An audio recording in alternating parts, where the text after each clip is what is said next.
अस्सलाम वालेकुम। हम लोग गोल्ड को वीकली एनालिसिस करने जा रहे हैं जो कि वैलिड होगा 29 जून से लेके 3 जुलाई तक, जिसमें हम देखेंगे कौन कौन से ऐसे जियो पॉलिटिकल इवेंट्स आ रहे हैं और कौन कौन सी ऐसी न्यूज़ हमारे पास आ रही हैं जो कि मार्केट को अफेक्ट कर सकते हैं। तो चलते हैं अपने लैपटॉप स्क्रीन की तरफ। सबसे पहले हम लोग देखते हैं फॉरेक्स फैक्ट्री को, जिसमें हमारे पास मंडे को कोई एज सच इंपॉर्टेंट डाटा नहीं है। फिर ट्यूसडे को हमारे पास फ्लैश मैन्युफैक्चरिंग पीएमआई है। फिर वेडनेसडे को हमारे पास कोई डाटा नहीं है और थर्सडे को हमारे पास एक इंपॉर्टेंट डाटा है जो हमारे पास जीडीपी ग्रोथ का डाटा है और उसके अलावा अनएम्प्लॉयमेंट क्लेम्स है जो कि मीडियम इम्पैक्ट डाटा है हमारे पास। फ्राइडे को भी हमारे पास मीडियम इम्पैक्ट डाटा है, तो हमारे पास एक थर्सडे वाला दिन इंपॉर्टेंट होने वाला है न्यूज़ के हवाले से। ये थोड़ा सा हमने फंडामेंटल डिस्कस किए। अब थोड़ा सा हम देखते हैं कि टेक्निकल हमारे पास क्या कह रहे हैं।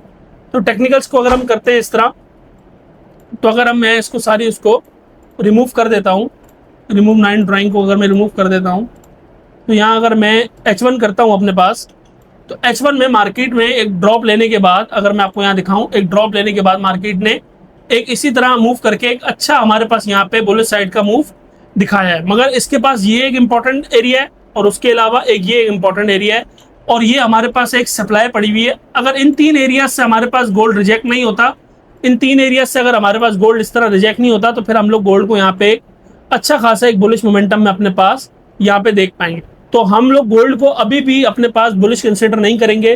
गोल्ड को अभी भी हम लोग अपने पास बेरिश ही कंसिडर करेंगे और उसको अकॉर्डिंगली वहीं पर ही ट्रेड करेंगे। थोड़ा सा इसको लोअर टाइम फ्रेम में भी देख लेते हैं कि कहाँ कहाँ हम लोगों ने एंट्रीज करनी है।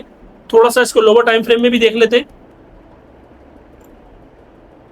थोड़ा सा अगर मैं इसको यहाँ पे M15 करूँ, थोड़ा सा M15 अगर मैं आपके साथ कर लूँ इसको, तो ये एक हमारे पास इंपॉर्टेंट, अगर हमने बाय करना है तो ये हमारे पास एक इंपॉर्टेंट बाय एरिया है कुछ इस तरह से। अगर मार्केट ने बुलिश जाना है तो मार्केट ने यहीं से ही ऐसे बुलिश मूव हमारे पास दे देनी है। तो हम लोग अगर यहीं पर ही हमें कोई कंफर्मेशन मिलती है यहाँ पे ट्रेंड लाइन आने के पास, तो हम लोग यहीं पर ही इसको सिंपल तौर पे एक बाय की ट्राई दे सकते हैं। फिर इसके अलावा अगर हम लोग देखें, थोड़ा सा अगर हम लोग ऊपर करें, तो ये हमारे पास एक बेरिश ट्रेंड लाइन थी जो कि यहाँ हमारे पास एक ब्रेक हो गई। कुछ इस तरह हमारे पास यहाँ एक बेरिश ट्रेंड लाइन थी और यहीं से मार्केट ने एक अपना बुलिश मूव स्टार्ट किया है। तो अगर जब तक ये वाली ट्रेंड लाइन हमारे पास वैलिड है तो हम इसको एक बाय साइड पे ट्राई देंगे, मगर बड़े टाइम फ्रेम में हमारे पास गोल्ड बेरिश ही होगा और उसको हम लोग कोशिश करेंगे कि एक सेल साइड पे ट्राई दें जो लेवल हमने यहाँ पे H1 में ड्रॉ किए।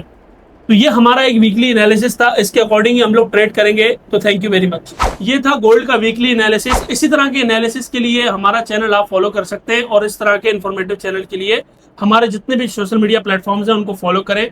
Thank you very much.